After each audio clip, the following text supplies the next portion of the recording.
സാധാരണ അച്ഛനും അമ്മയും കുട്ടികൾക്ക് കഥ പറഞ്ഞു കൊടുക്കാറുണ്ട്. അച്ഛനും അമ്മയും കഥ പറഞ്ഞു കൊടുത്ത പുസ്തകങ്ങളുടെ ലോകത്തേക്ക് കുട്ടികളെ നയിക്കുന്നതാണ് സാധാരണ കാണുക. എന്നാൽ അച്ഛനും അമ്മയ്ക്കും കഥ പറഞ്ഞു കൊടുത്ത് പുസ്തകങ്ങളുടെ ലോകത്തേക്ക് അവരെ കൂട്ടിക്കൊണ്ടുപോകുന്ന ഒരു കൊച്ചു മിടുക്കിയുണ്ട് കോഴിക്കോട് ബാലുശ്ശേരി പനങ്ങാട്ട്. 5ാം ക്ലാസ്സിൽ പഠിക്കുന്ന ശിവാനിയാണ് ഈ ആൾ. ശിവാനിയുടെ കഥ പറച്ചിൽ കുറച്ച് രസമാണ്.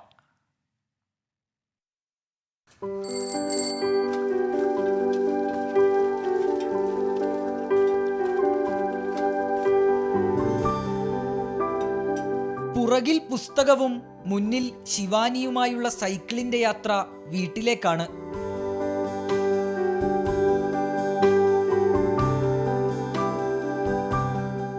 അവിടെ ആ വരവും കാത്ത് ചിലരുണ്ട്.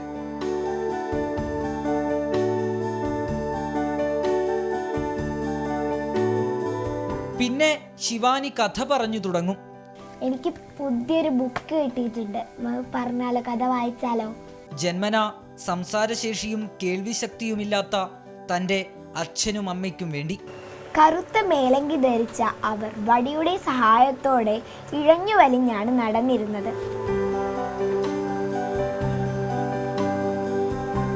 ദേവതയെ കണ്ടയുടനെ രാജാവ് സമ്മാനം കൊണ്ടുവരാൻ സേവകരോട് കൽപ്പിച്ചെങ്കിലും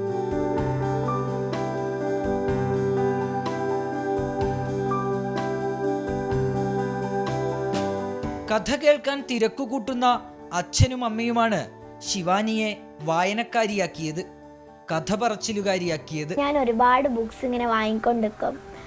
അത് വാങ്ങുക മാത്രമല്ല, ഞാനത് അച്ഛനും അമ്മയ്ക്കും ആംഗ്യഭാഷയിൽ കാണിച്ചു കൊടുക്കും. അച്ഛനും അമ്മയ്ക്ക് കേൾക്കില്ല, ചെവി കേൾക്കില്ല, സംസാരിക്കുകയും ചെയ്യില്ല.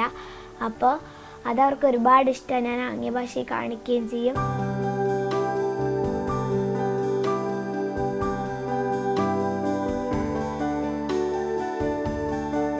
വിശാലമായൊരു ലൈബ്രറി ഉണ്ട് ഞങ്ങളുടെ സ്കൂളിൽ. ഓരോ ദിവസവും ശിവാനി വന്ന് പുസ്തകങ്ങളെടുത്ത് സൈക്കിളിൽ അത് വെച്ച് വീട്ടിലേക്ക് ഒരു യാത്രയുണ്ട്. സത്യത്തിൽ ശിവാനി അവൾക്ക് വേണ്ടി മാത്രമല്ല വായിക്കുന്നത്, അവളുടെ അച്ഛനും അമ്മയ്ക്കും വേണ്ടിയാണ്.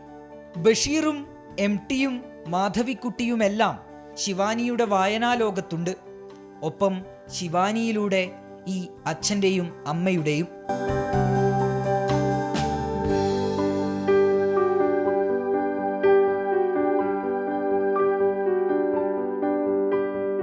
രാജേഷ് വെള്ളരിക്കുണ്ടിനൊപ്പം അഭിജിത്ത് മുഴക്കുന്ന്, 24 കോഴിക്കോട്.